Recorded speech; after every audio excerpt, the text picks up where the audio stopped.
Assalamualaikum warahmatullahi wabarakatuh. Yang saya hormati Bapak dan Ibu Asesor serta rekan dosen dan mahasiswa-mahasiswi yang saya sayangi. Perkenalkan, nama saya Yulita Eka Fitri, SEMM. Latar belakang pendidikan saya S1 Ekonomi jurusan Akuntansi di IB Dharma Jaya, Bandar Lampung.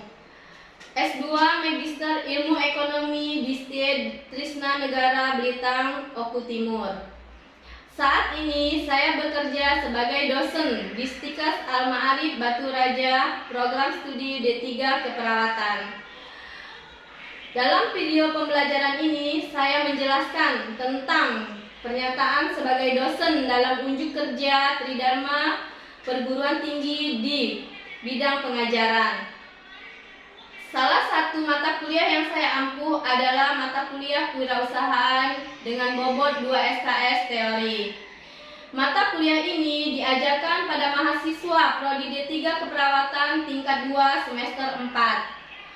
Metode pembelajaran yaitu dengan cara tatap muka, ceramah, dan tanya jawab serta diskusi.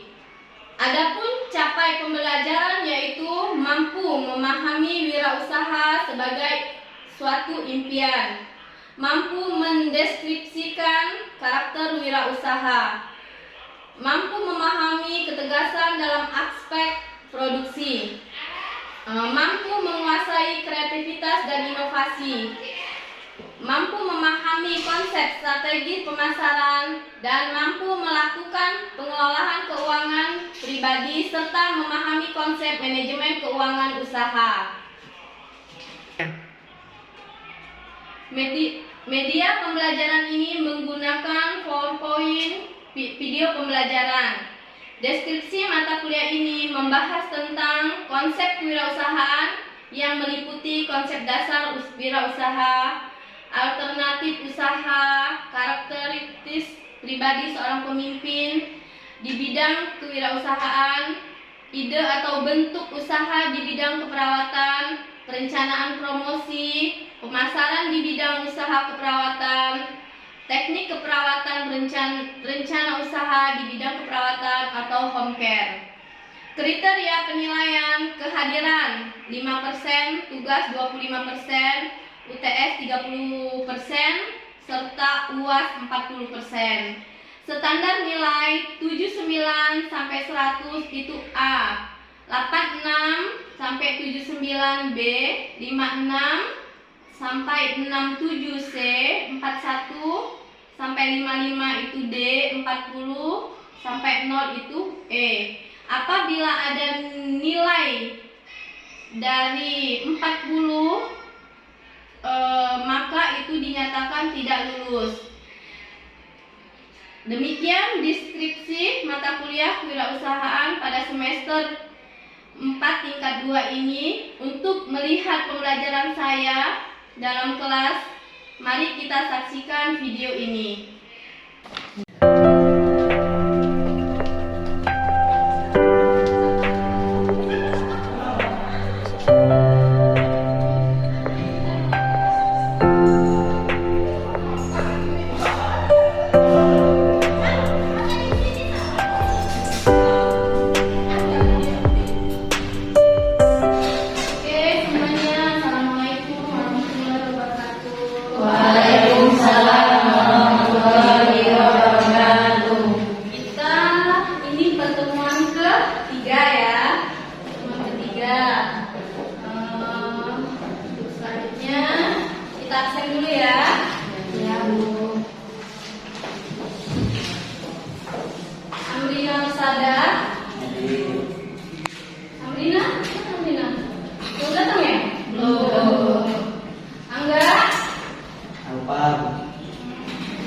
Arista juga ya? Iya. Itu ke bawah tadi. Ke bawah ya? Beron? Belum ada. Kori Ida Prihatin. Sehat Kori. Sindiran kita. Hasin. Alhamdulillah ya. Cindy Ulan. Dea Safira. Dea.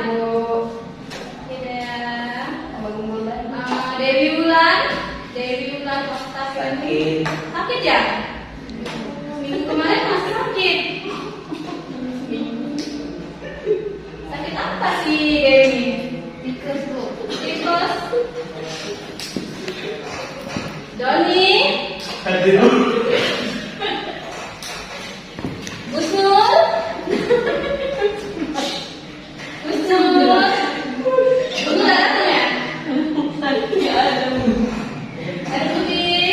Hadir bu. Esti. Jemput dosen bu. Hikmatul.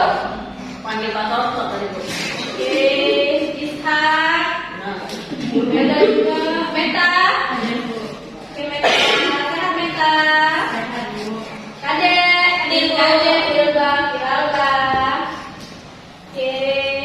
Nur Afifa Lama. Sehat Lama. Sehat bu.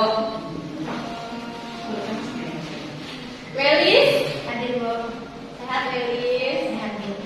Oke. Oke semua yang hadir alhamdulillah.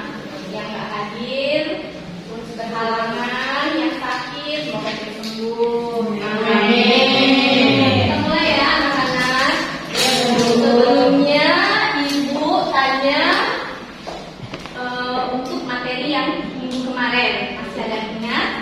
Masih kemarin materi kita masih materi pertemuan kedua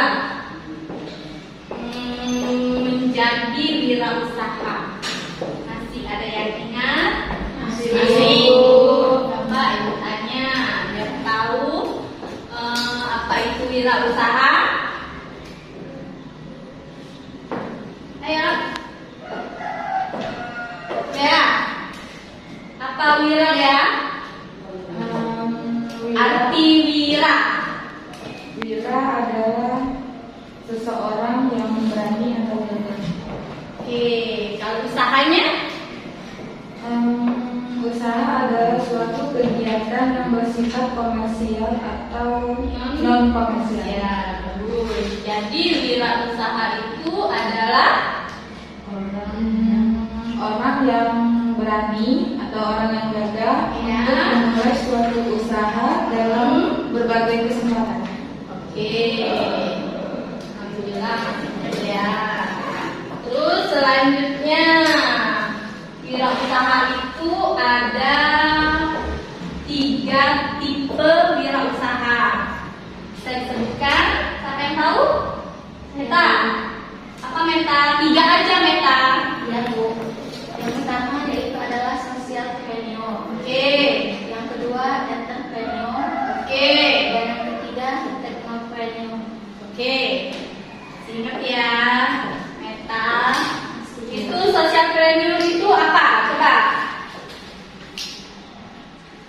Ayo siapa socialpreneur artinya? Apa Welis? Adalah aktivitas kewirausahaan Boleh. yang bertujuan untuk menyelesaikan masalah sosial Hah? dengan memberdayakan komunitas melalui kegiatan bernilai ekonomi. Oh, itu contohnya apa itu? Di bidang pendidikan ya. Itu untuk socialpreneur. Terus kalau kreatif and entrepreneur, Cindy? Ingat Cindy? Masih ingat? Apa? Artinya adalah karakter yang dimiliki oleh pekerja atau Ya. karyawan yang kreatif, Ya. inovatif yang selalu memberikan yang terbaik bagi perusahaan. Ya. Itu apa contohnya? Kayak pembuatan film, iklan, ya. Itu kreatif. Entrepreneur. Terus satunya lagi siapa? Mama? Papa Mama? Satunya tadi? Technopreneur. Apa itu? Adalah orang yang Ayo Mama. berusaha memberikan layanan yang memberi nilai tambah, Ya. rasa gembira, Ya. atau kepajan pada Mereka yang menikmati produk. Itu contohnya apa itu? Kayak apa? Misalnya kita beli produk, nah itu senang main sama produknya, baik dari warna, rasa, maupun kemasan ceknya. Itu ya. Itu kan teknologi berhubungan dengan teknologi Mama. Teknologi berarti kayak Google. Nah, yang ada nikmatin itu kan kayak Google. Kan teknologi. Ya, teknologi. Nah, iya itu maksudnya. Instagram, Ya, itu. Oke, alhamdulillah ya masih ingat tentang kewirausahaan walaupun kita profesi kita perawat, kita juga bisa buka usaha. Bergerak di bidang aja. Setelah banyak kan yang sanatan perawat, dokter, bidan, mereka mempunyai usaha baik di bidang kesehatan maupun di bidang kecantikan, di bidang pangan, ada kan? Oke, sekarang alhamdulillah ya kita masih ingat yang materi minggu lalu. Kita lanjut ke materi pertemuan ketiga. Kita lanjut ke materi pertemuan ketiga kita ya, yaitu ketegasan dalam aspek produksi. Ketegasan dalam aspek produksi itu ya pelaksanaan proses produksi itu adalah perencanaan produk yang akan diproduksi. Dalam sistem produksi ada 3 komponen, yaitu input, proses, dan keluaran itu output. Terus untuk produksi itu sendiri, menurut para ahli, produksi adalah kegiatan untuk menciptakan atau menambah kegunaan barang atau jasa. Itu menurut Pak Asauri di tahun 1993. Terus kalau menurut Pak, kelihatan Bani? Kelihatan, Bu. Kalau menurut Pak Rekso Hadibrojo dan Pak Gito Sudarmo di tahun 2003 itu katanya produksi itu adalah kegiatan untuk menghasilkan barang dan jasa-jasa sesuai dengan kehendak konsumen dalam hal jumlah, kualitas, harga, serta waktu. Terus ini menurut Pak Prawiro Sentono tahun 1997. Itu katanya produksi adalah membuat atau menghasilkan produksi suatu barang dari berbagai bahan lain. Itu menurut Pak Prawiro Sentono. Terus kalau menurut Pak Sofyan, produksi itu katanya kegiatan atau proses yang mentransformasikan masukan menjadi keluaran, atau dengan pengertian bahwa produksi mencakup setiap proses yang mengubah masukan menjadi keluaran yang berupa barang dan jasa. Jadi terus menurut Pak Yari, itu adalah suatu cara, metode, ataupun teknik menambah kegunaan suatu barang dan jasa dengan menggunakan faktor yang ada. Itu menurut Pak Ahyari. Boleh. Terus ya? Enggak. Terus dari kelima para ahli tadi kita definisikan kalau produk itu adalah merupakan kegiatan untuk menciptakan atau menambah kegunaan barang atau jasa dengan faktor-faktor produksi seperti tenaga kerja, mesin, bahan baku, dana, dan lain-lain ya, agar menghasilkan produk yang dibutuhkan dan sesuai dengan yang diharapkan oleh konsumen. Terus kita next selanjutnya ya, kebutuhan proses produksi. Kebutuhan proses produksi itu sebelum melaksanakan proses produksi terlebih dahulu perlu dirancangkan kebutuhan sarana dan prasarananya yang akan digunakan dalam menghasilkan produk, sarana, prasarana. Inilah yang disebut dengan sebagai input produk yang meliputi bahan baku, tenaga kerja, mesin dan peralatan, alokasi, dan biaya atau modal yang untuk digunakan dalam berusaha untuk memproses produksi. Nah, ini bahan baku. Bahan baku itu dalam menyusun kebutuhan bahan baku untuk digunakan dalam proses produk harus mengacu pada karakteristik produk yang akan dihasilkan. Terus pengendalian dalam pengadaan bahan baku terutama pada perusahaan yang memanfaatkan hasil pertanian itu disebut bahan baku pertanian primer itu sebagai bahan baku yang sangat penting untuk dilakukan karena hasil pertanian primer memiliki ciri yang apabila tidak dikendalikan akan mendatangkan kerugian bagi perusahaan. Next ya, jenis bahan yang digunakan perusahaan dalam proses produksi, yaitu bahan langsung. Bahan langsung itu bahan yang digunakan dalam proses produksi yang terikat atau menjadi bagian dalam produk. Itu bahan langsung. Terus bahan tak langsung, bahan yang digunakan atau tidak menjadi bagian dalam produk, namun sangat diperlukan untuk mendukung produksi. Misalnya kita itu produk mebel, pembuatan kursi. Itu bahan langsungnya itu berupa kayu, ya kan? Berupa kayu. Itu bahan langsungnya untuk pembuatan kursi. Terus kalau bahan tak langsung itu seperti paku, lem, itu yang contohnya yang dimaksud dengan bahan yang bukan atau tidak menjadi bagian dalam produk, namun sangat diperlukan untuk mendukung produksi. Itu tadi ya, berupa paku, lem, bahan-bahan itu. Terus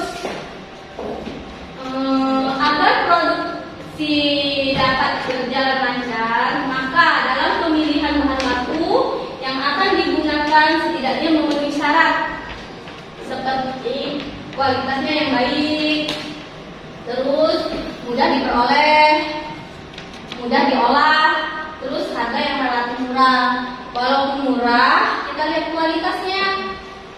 Jangan kualitasnya udah murah, kualitasnya buruk, nanti kita bisa mengecewakan konsumen.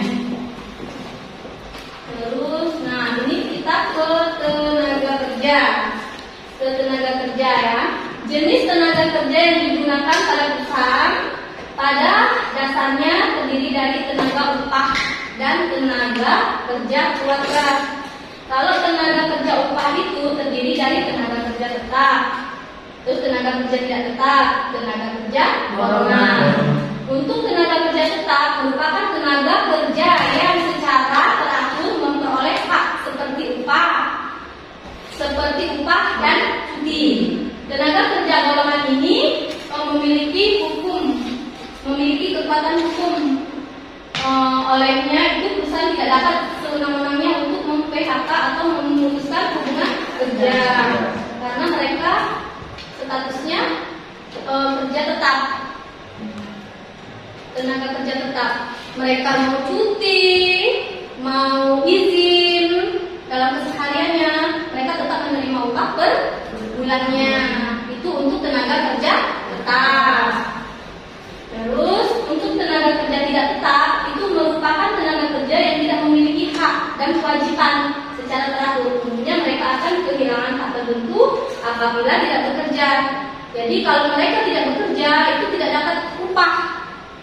Itu yang namanya tenaga kerja tidak tetap. Terus kalau tenaga kerja borongan, tenaga kerja yang menjalankan pekerjaan tertentu atas perjanjian dengan ketentuan yang jelas mengenai volume, waktu, dan harga pekerjaan. Maksudnya kayak borongan bangunan arsitektur, ya, borongan bangunan 2 miliar atau 200 juta dalam 3 bulan. Nah, itu yang namanya pekerja borongan. Terus untuk tenaga kerja keluarga, untuk tenaga kerja keluarga itu merupakan tenaga kerja yang berasal dari lingkungan keluarga yang umumnya dalam melaksanakan pekerjaan itu tidak diupah. Tenaga kerja jenis ini banyak digunakan pada perusahaan-perusahaan kecil atau perusahaan yang masih berskala rumah tangga, kayak pembuatan keripik, gitu kan? Nah, terus umumnya tenaga kerja keluarga bekerja hanya sebatas tanggung jawab dalam membantu keluarga. Namun banyak juga yang kita jumpai mereka itu tetap mendapat upah meskipun tidak diberikan sama dengan tenaga kerja yang bukan anggota keluarga. Kayak bibi pembuatan keripik ya, ada yang tukang goreng, itu kan sekedar membantu, tapi tetap mereka mendapat upah. Itu untuk tenaga kerja keluarga. Contohnya salah satu kecil aja lah, pembuatan keripik, pembuatan pempek. Nah, gitu ya. Terus perusahaan yang harus melakukan perencanaan tenaga kerja agar kebutuhan tenaga kerja perusahaan sesuai dengan beban kerja yang ada. Perusahaan yang kurang cermat akan berakibat fatal bagi perusahaan. Jika tenaga kerja yang ada melebihi beban yang ada, maka akan berakibat banyak tenaga kerja yang nganggur atau tidak bekerja secara optimal. Ya. Baliknya, jika jumlah tenaga kerja lebih sedikit dibandingkan dengan beban kerja yang ada, akan berakibat pada pekerjaan yang tidak terselesaikan secara optimal. Dan tentunya tenaga kerja melebihi kemampuannya. Nah, tenaga kerja akan mengalami kelelahan, mudah stres. Terus pada akhirnya tidak akan betah bekerja dan memilih mencari pekerjaan lain.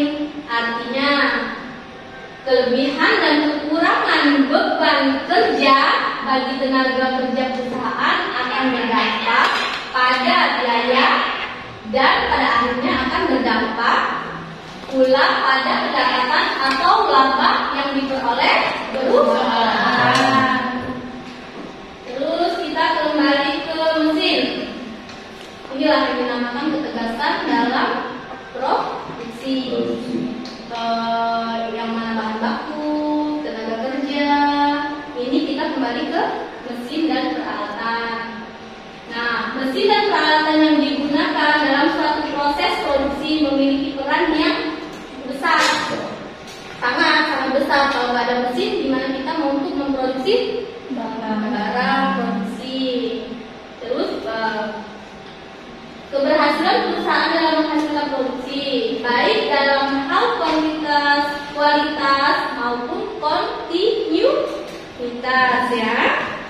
Terus kebutuhan mesin dan peralatan produksi, baik jumlah, jenis, kapasitas, dan spesifikasi lainnya seharusnya telah diidentifikasikan saat gambaran produk yang akan dihasilkan telah ditetapkan. Apabila perusahaan mengadakan mesin dan peralatan produk yang tidak bermanfaat untuk menghasilkan produk sesuai dengan yang direncanakan, maka sudah dapat dipastikan mesin atau peralatan produksi tersebut akan kurang berfungsi dan malah tidak berfungsi.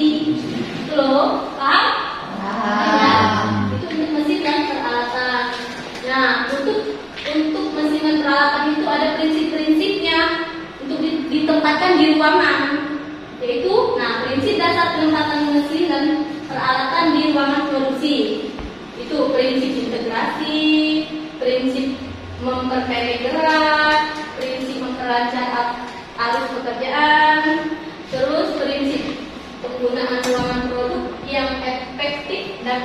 efisien, prinsip keselamatan dan kepuasan kerja, prinsip kelulusan, prinsip proses produksi yang berkesinambungan. Masih banyak sih sebenarnya untuk prinsip-prinsip penempatan mesin dan peralatan. Terus ini cara pemeliharaannya, cara pemeliharaan peralatan yang dilakukan oleh perusahaan ada 3: pemeliharaan breakdown, pemeliharaan terencana, terus pemeliharaan pencegahan.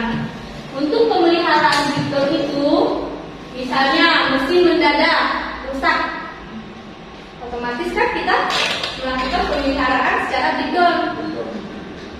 break kan. Terus untuk pemeliharaan terencana, untuk pemeliharaan terencana itu, misalnya mesinnya itu untuk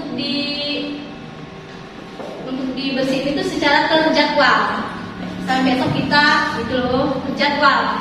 Itu yang dimaksud pemeliharaan terencana. Kalau pemeliharaan pencegahan itu misalnya sebelum garansi, mesin sebelum garansi. Itu terencana 2 tahun misal garansi jadi sebelum garansi kita udah melakukan pemeliharaan. Itu yang namanya pemeliharaan pencegahan. Terus biaya produksi. Biaya produksi itu terdiri dari biaya menurut perilaku, yaitu biaya tetap dan biaya tidak tetap. Kalau biaya tetap itu gaji, pajak yang wajib dibayar. Terus penyusutan misalkan penyusutan kendaraan, penyusutan gedung nggak nyusut ya, tanah nggak nyusut juga ya. Yang nyusut itu kendaraan, mesin-mesin itu nyusut kan, mesin, peralatan kantor itu penyusutan. Terus biaya tidak tetapnya itu untuk pembelian bahan baku atau upah bangunan. Nah, terus untuk biaya menurut jenis itu biaya langsung.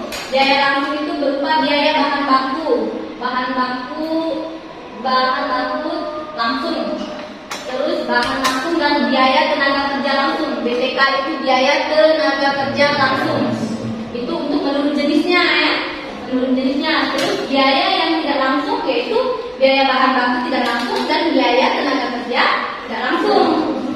Terus biaya administrasi itu biaya menggaji pimpinan dan pegawai, sewa kantor atau perlengkapan kantor. Itu kalau mereka nyewa kantornya. Kalau udah gedung sendiri, biaya modalnya bisa ini kan bertambah. Terus proses produksi. Proses produksi itu penggolongan proses produksi terkait dengan sifat dan jenis masukan yang digunakan dan produk yang dihasilkan. Proses produksi dapat dibedakan atas proses produksi berdasarkan wujud. Kalau berdasarkan wujud itu proses kimiawi, proses mengubah bentuk, proses perakitan atau proses transportasi. Terus proses produksi berdasarkan tipe, terdiri dari proses berkesinambungan dan proses terputus. Itu yang berdasarkan tipe. Untuk pengendalian produksi, setelah menentukan spesifikasi produk yang akan dihasilkan, merancang proses dan sistem produksi, maka perlu mengorganisasikan seluruh sumber daya yang dimiliki oleh perusahaan. Untuk pengendalian produksi, yaitu meliputi pengendalian pembelian, pengendalian persediaan, pengendalian produksi, dan pengendalian kualitas. Yang dimaksud dengan ketegasan dalam produksi. Untuk materi kita hari ini. Untuk selanjutnya ada yang ditanyain? Ada yang belum ngerti? Mau ditanya tentang materi kita hari ini? Ayo, Adek mau tanya? Apa Adek? Bu? Iya.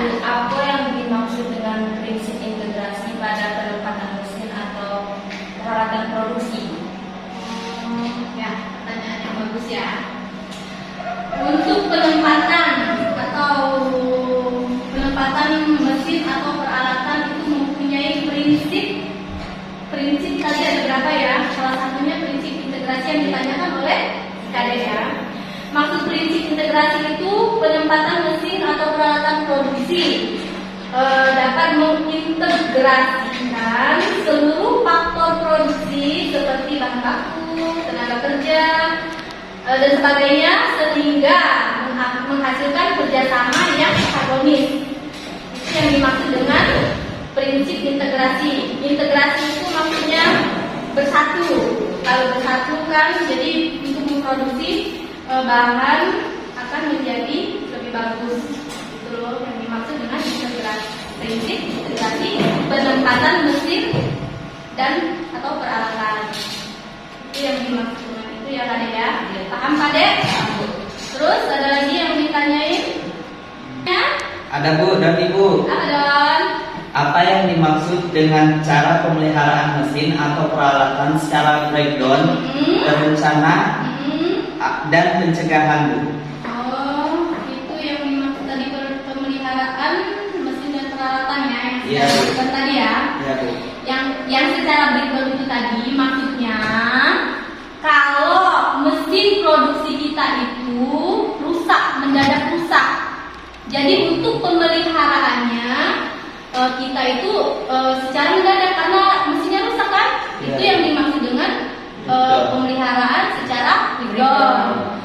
Terus pemeliharaan secara Pencegahan juga. terjadwal dan pencegahannya. Iya, Bu. Kalau terjadwal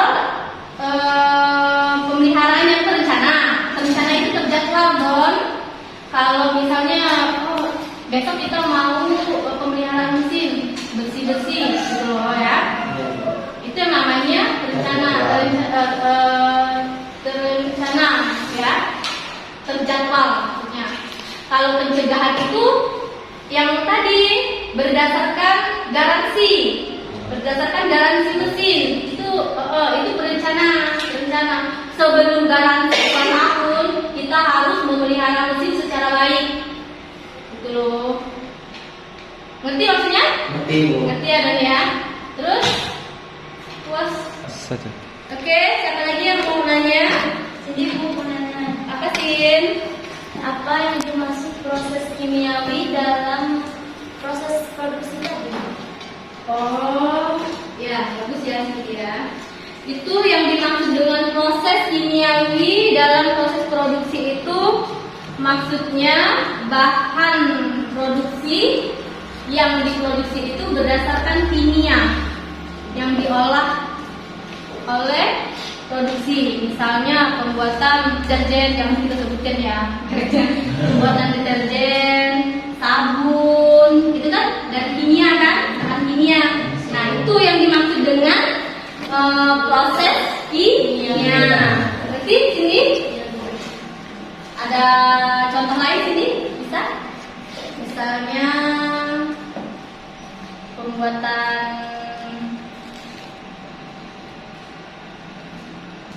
selain sabun, deterjen, itu kan bisa kan cairan antiseptik. Nah itu kan dari bahan kimia. Itu yang dimaksud dengan proses kimia. Ngerti? Sini. Ngerti ya? Ada yang mau ditanyain lagi untuk materi kita hari ini? Cukup? Cukup. Ya. Kalau gitu kita tutup. Udah siap ya? Kalau gitu ibu tutup kelas kita. Kalau nggak ada yang mau ditanyain lagi. Udah. Selesai? Udah. Udah. Kayak gitu. Tutup ya. Oke.